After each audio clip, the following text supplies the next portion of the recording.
नमस्कार दोस्तों, स्वचर्चा समूह में आपका स्वागत है।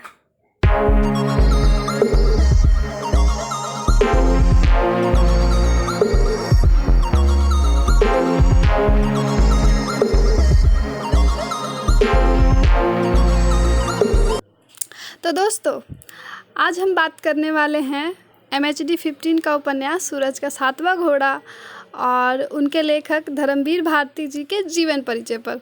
तो वीडियो को बिना स्किप किए आप पूरा देखिए ताकि पूरा कॉन्सेप्ट आपको क्लियर हो जाए। तो चलिए आरंभ करते हैं। हिंदी साहित्य के प्रख्यात लेखक धर्मवीर भारती का जन्म इलाहाबाद शहर के अतर सुइया मोहल्ले में 25 दिसंबर 1926 ईस्वी को हुआ। इनके पिताजी का नाम चिरंजीव लाल वर्मा तथा माताजी का नाम मती चंदा देवी था। परिवार का माहौल पूर्ण रूप से आर्य समाज से ढला हुआ था, जिसके कारण धर्मवीर भारती के ऊपर धार्मिकता का गहरा प्रभाव पड़ा।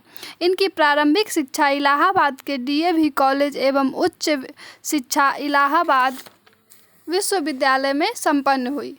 इलाहाबाद विश्वविद्यालय से ही अपने शिक्षक डॉक्टर धीरेन्द्र वर्मा के निर्देशन में शोध कार्य करके PhD की उपाधि ली। शोध के दौरान इलाहाबाद विश्वविद्यालय के साहित्य माहौल एवं देश में हो रही विभिन्न प्रकार की राजनीतिक गतिविधियों का उनके ऊपर बहुत ही क्रांतिकारी प्रभाव पड़ा।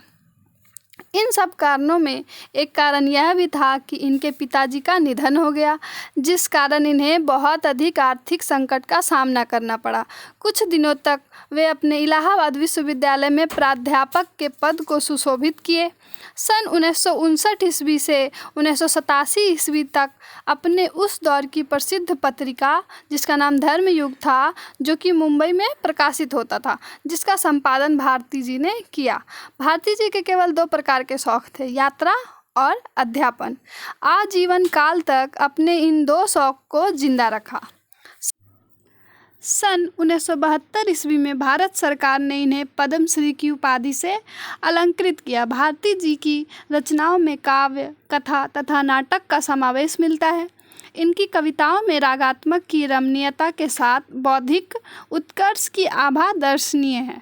भाषा के प्रयोग में सरलता, सजीवता और आत्मीयता का पुरजोई संकलन है। हिंदी साहित्य का अनूठा लेखक 4 सितंबर 1997 ईस्वी को इस संसार से विदा हो गए। अब इनकी रचनाएं हम देखते हैं।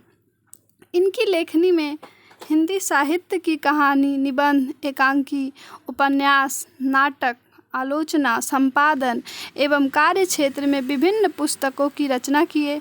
अपनी रचनाओं में भावात्मक, समीक्षात्मक, वर्णनात्मक शैलियों का प्रयोग करके इन्हें और अधिक रुचिकर बना देते थे। और इनकी उल्लेखनीय कृतियाँ देखते हैं।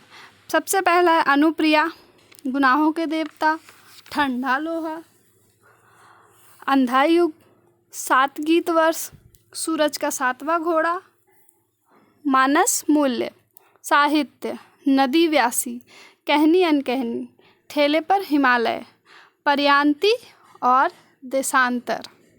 अब हम इनके उल्लेखनीय सम्मान को देखेंगे।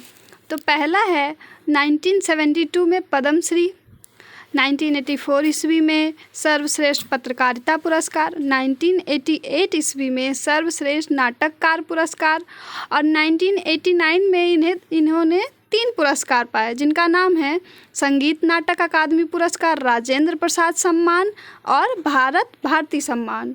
और 1994 में भी इन्हें 3 पुरस्कार मिले हैं, महाराष्ट्र गौरव पुरस्कार और कौड़िय न्यास पुरस्कार, व्यास सम्मान पुरस्कार। साहित्य जगत की विभिन्न प्रकार की पुरस्कारों से इन्हें नवाजा गया। इनकी लेखन शैली इतनी खूबसूरत थी कि जिस भी साहित्यिक विधाओं पर इन्होंने स्पर्श किया वह विधा अमर हो गई। इस वीडियो में मेरे साथ बने रहने के लिए बहुत बहुत धन्यवाद।